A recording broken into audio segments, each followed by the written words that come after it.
But I do think one thing that really irks me on the left, and I don't really have a lot of faith in the right, so I'm not, you tend to criticize the people that you line up more, that you care more about, and that would be the Democrats for me.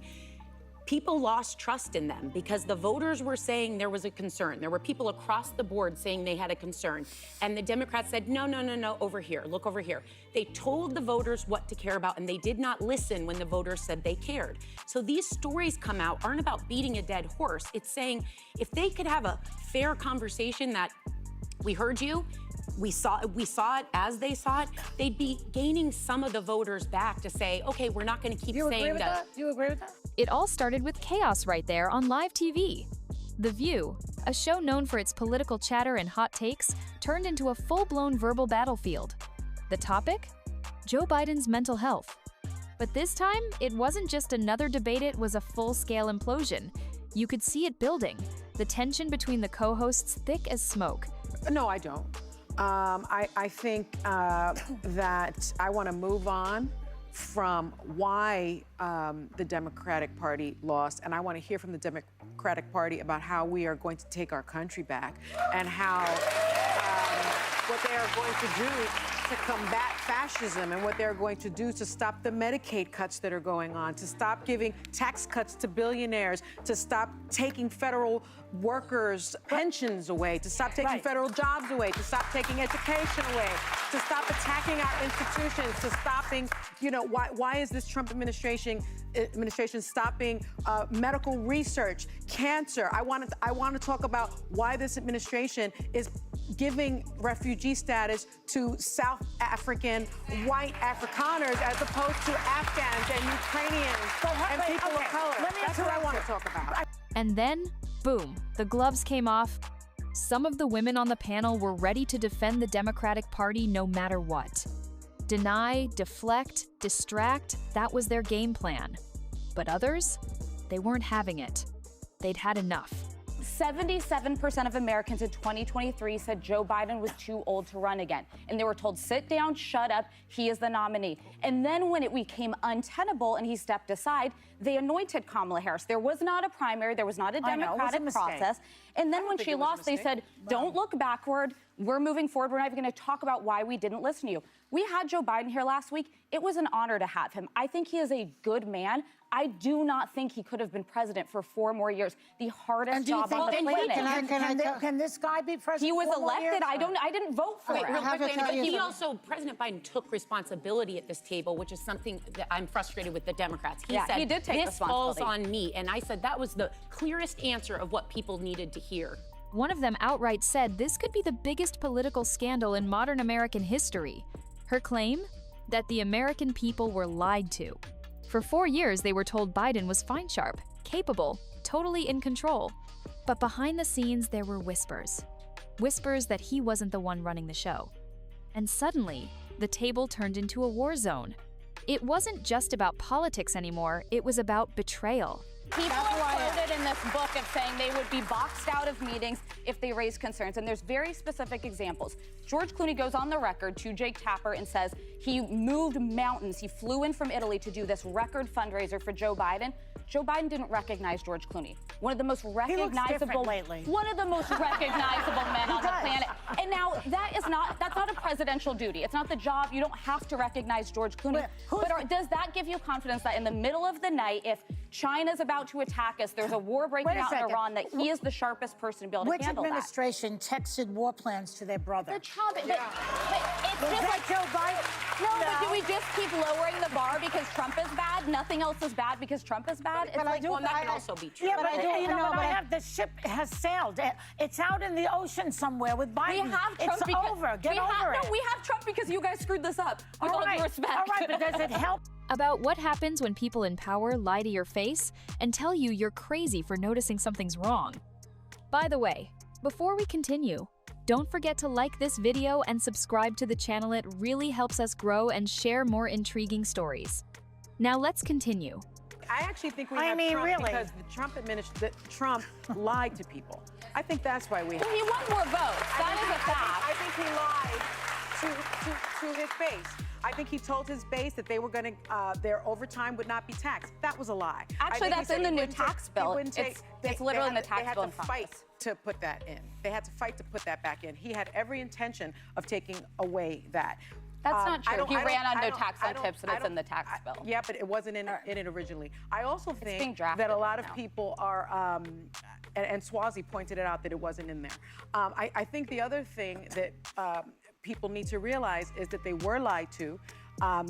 Federal workers that voted for him, farmers that voted for him, immigrants that voted for him, they were lied to. That is why we have Trump, not because of any other driving force. Then came Sarah Haynes. Calm, but fed up, she didn't play for the Republican team, not at all. But that's what made her words hit even harder. She called out her own side, the Democrats. Her frustration poured out as she talked about how voters did try to raise the alarm. Across the country, people were saying something felt off with Biden. Not just conservatives, not just conspiracy theorists. Regular voters. And what did the Democratic Party do? They told them to shut up. They told them to stop asking questions and look somewhere else. No, not that, look over here. That was the message. It wasn't just dismissive, it was manipulative. Sarah said it plain. If the Democrats had just listened, if they had acknowledged those concerns instead of brushing them off, maybe they wouldn't have lost so much trust. Maybe they wouldn't be stuck in this mess now. She wasn't trying to attack. She was trying to tell the truth. Because in politics, the truth isn't just uncomfortable, it's dangerous. And that's exactly what this whole conversation exposed. The danger of silencing voters, the danger of pretending everything's okay when it clearly isn't. And the real kicker? If the party had just had a fair, honest conversation, they might have actually won back some of those voters. But instead, they doubled down on denial. But here's the part that really cracked the whole thing open. Why the Democrats are so desperate to move on and pretend none of this ever happened. It's not just embarrassment, it's fear. Because according to the voices on that stage, this wasn't a simple cover-up. This was something far deeper. This was the Democratic elite names like Nancy Pelosi, Chuck Schumer, Hakeem Jeffries, and Barack Obama allegedly pulling strings behind the scenes, all while America was told Biden was in charge. Think about what that means. For 4 straight years, decisions were being made, bills signed, policies pushed, and no one really knew how much Biden understood, or even if he was aware of what he was doing. That's not just mismanagement, that's a breakdown of government. Now add this twist. Joe Biden, once firmly against gay marriage and integration, is suddenly the face of progressive values. Pride flags at the White House. Children being taught controversial gender ideologies in school. And we're supposed to believe he made all these shifts from the heart? No. Critics on the panel said what many are thinking. He's being used. A puppet. And while the American media played along telling us Biden was the sharpest he's ever been, foreign leaders weren't fooled. They didn't watch CNN. They watched him. They saw the confusion, the blank stares, the forgotten words. And they acted accordingly. That's when the conversation turned global and deadly serious. While American media painted a picture of strength and stability, leaders like Vladimir Putin and Xi Jinping saw something very different. They weren't watching sound bites.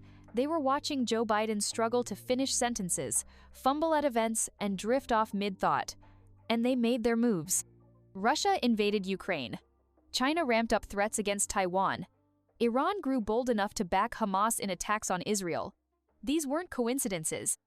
According to the most vocal critics on The View that day, these were direct consequences of having a leader who wasn't mentally present, a political party that refused to admit it. Because here's the cold truth they dropped. When your president is weak, the world gets dangerous fast. Enemies don't wait. They strike when they see confusion, when they smell weakness. And while everyday Americans were being told everything was fine, adversaries were reading the situation in real time. But the scariest part? The Democrats knew, said the panel. They saw what the world saw. But instead of stepping in, they propped Biden up knowingly. And now they want to just move on, sweep it all under the rug, as if global security wasn't shattered in the process, as if none of it mattered. Then Sunny Hostin jumped in, and that's when things took a hard turn. While others were trying to hold the Democratic Party accountable, Sunny made it crystal clear she didn't want to talk about the past. She didn't care about how or why the Democrats lost trust. She wanted to focus on resisting fascism, fighting tax cuts for billionaires, protecting federal pensions, defending institutions, and somehow blamed all of that on Trump's administration. She unleashed a laundry list of issues, connecting them all to Trump and his policies, without addressing any of the criticism about Biden's leadership or the alleged cover-up.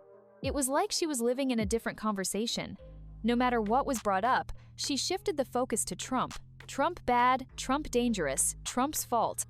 And while she rattled off one emotional point after another, there was something missing: accountability. She didn't mention the mental health concerns, the voter betrayal, or the global instability. Just deflection after deflection. But here's what really fired people up. She even criticized refugee policies, accusing the administration of favoring white South African applicants over Afghans and Ukrainians. It felt like a scattershot attack on everything and every except her own party. That's when the atmosphere on set really started to boil. The division was sharp. Some wanted truth and reflection. Others, like Sunny, just wanted to rage against Trump and act like none of the Biden problems were real. And that's when the tension exploded. The response to Sunny's rant wasn't polite, it was fierce. The argument wasn't just about politics anymore, it was about reality itself. Critics pointed out that Sunny wasn't offering solutions. She wasn't talking about finding a better candidate or fixing the mistakes. She was calling for resistance, opposition, and not the strategic kind, more like chaos for chaos' sake. They asked, what exactly are Democrats supposed to do right now? They don't control the House, they don't control the Senate, and they clearly don't have the presidency in any functional way. Yet Sunny was still demanding more protests, more outrage, more fighting, but against what, and with what power? The others weren't buying it. They called it what it was: performative politics. The singing, the hashtags, the dramatic speeches, none of it had moved the needle. And now, even after 4 years of dysfunction, Sunny was acting like the Democrats were victims, that they hadn't done anything wrong, that it was all still Trump's fault. That's when it hit home. They don't want to face the truth. They can't admit that maybe, just maybe, they made a colossal mistake, because if they do, the whole illusion comes crashing down. And that illusion is all they've got left. Then came Alyssa Farah Griffinand. She wasn't playing games. She looked Sunny straight in the eye and said what millions were thinking. This man is not mentally fit. No spin, no sugarcoating, just the brutal truth. She pointed to what happened just a year earlier when 77% of Americans said Joe Biden was too old to run again. And what did the Democratic Party do? They told everyone to sit down and shut up. Biden was the nominee. End of discussion. And when that started to fall apart, they didn't ask voters who they wanted. They didn't hold a primary. They simply anointed Kamala Harris like it was royalty being passed down instead of democracy being practiced. And even when Harris failed to win over the public, the party's response was the same. Don't look back. Move forward. Forget the lies. Forget the manipulation. Just keep walking and pretend none of it happened. Alyssa reminded everyone that Joe Biden had just visited The View the previous week. She said he was a good man, but a man who clearly couldn't handle the hardest job on earth for another 4 years. And then, in the background, Sunny muttered something that said it all. When Alyssa criticized how Harris was chosen without a vote, Sunny whispered, "I don't think that was wrong." No apology, no shame, just a stunning admission that democracy doesn't matter when it's inconvenient. Alyssa didn't let that slide. She doubled down, and this time, she brought backup, facts, names, and real consequences. She talked about people inside Biden's own circle being shut out of meetings just for raising concerns about his condition. This wasn't some internet rumor, this was in the room. People being punished for telling the truth. Then came the story that made jaws drop. Actor George Clooney, yes, that George Clooney flew all the way from Italy to help Biden at a big fundraiser. And Biden didn't recognize him. One of the most famous faces on the planet, and the President of the United States, had no idea who he was.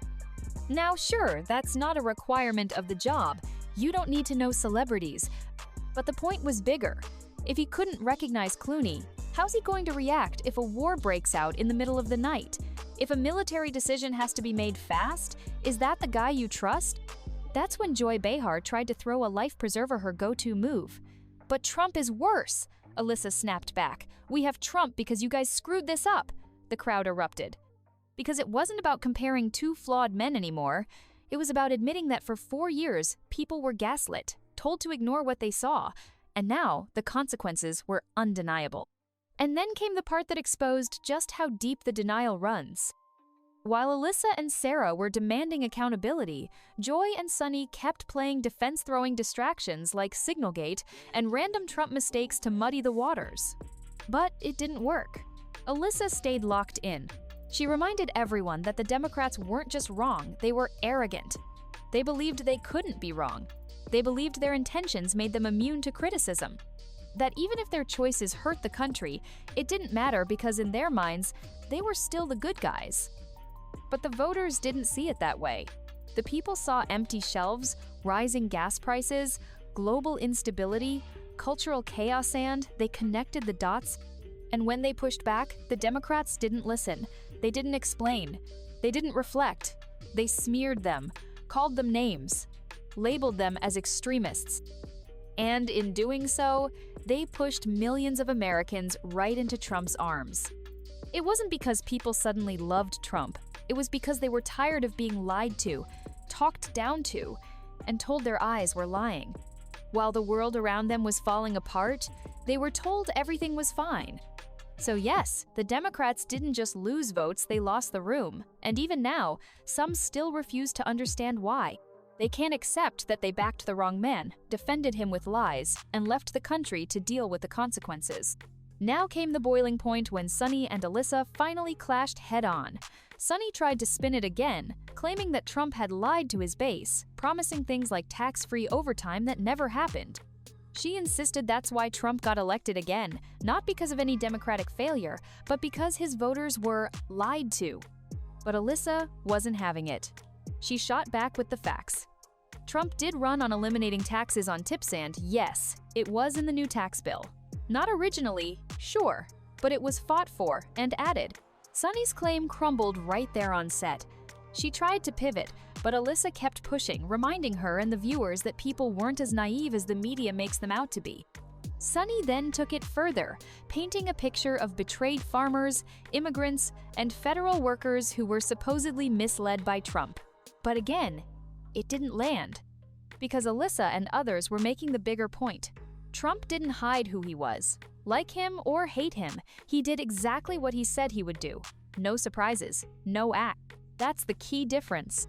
While Trump voters got what they expected, Biden voters got something else entirely, a party that pretended everything was fine, while silently dragging a man through the presidency who clearly wasn't in control. And anyone who questioned it was mocked, silenced, or dismissed. That's what lit the fire, not Trump. Not the right, but the lies, the denial, the arrogance. And that brings us to the heart of the entire explosion, why this debate on The View hit so hard and went so viral. Sarah and Alyssa both pointed to the same painful truth. The Democrats ignored the people. Not just Republicans, not just swing voters, their own base. When Americans raised concerns about Biden, his age, his confusion, his vanishing energy, they weren't just brushed aside, they were told to be quiet. They were told what to care about, what issues mattered and what didn't. It wasn't a conversation, it was a command. And now, after years of avoiding the truth, the consequences are everywhere. The Democrats are stuck pushing the same broken platform: more government spending, more illegal immigration, more men and women's sports, more DEI mandates, more culture wars, and a message that somehow still blames everyone but themselves. The playbook hasn't changed. Deny, distract, smear Trump, repeat. But here's the twist. Voters are no longer buying it. Because while the Democrats told them everything was fine, the world kept falling apart. And the one thing people remember most? Being told to shut up. The anger isn't just political, it's personal. It's the feeling of being lied to by the people you trusted. And no matter how many times they yell, "Trump is evil," it won't erase the fact that, for 4 long years, they forced a man into the presidency who many believe wasn't capable of doing the job. And the damage from that isn't going away anytime soon. And then, just when you thought it couldn't get worse, Alyssa went on CNN and dropped the final blow.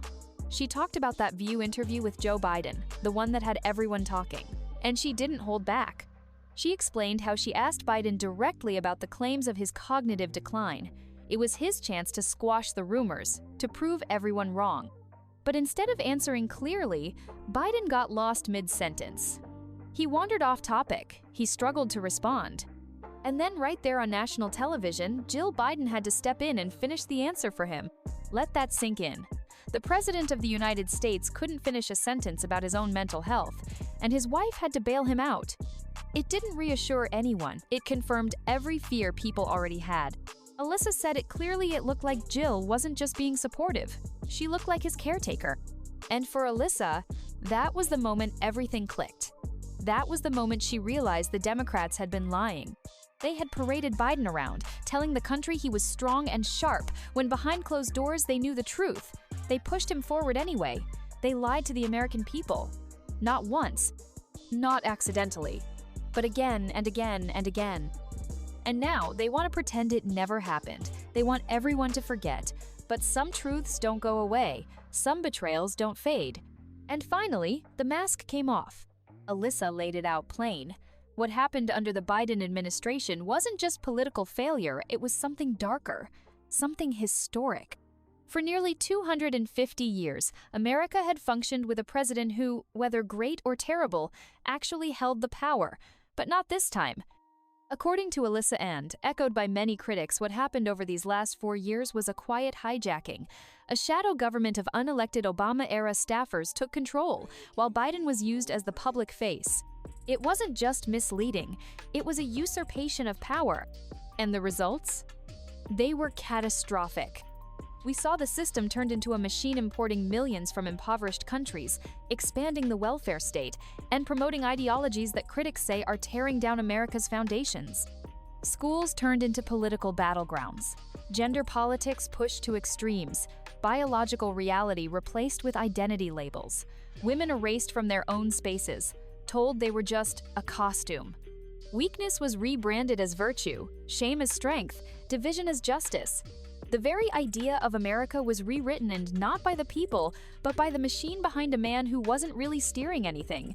And now that the damage is done, now that voters see it clearly, the Democrats are scrambling. But it's too late. The curtain's been pulled back, the trust is broken, and no amount of spin can fix that. If you enjoyed this video, don't forget to hit the like button and subscribe to this channel. Also, drop your thoughts in the comments. See you on the next one.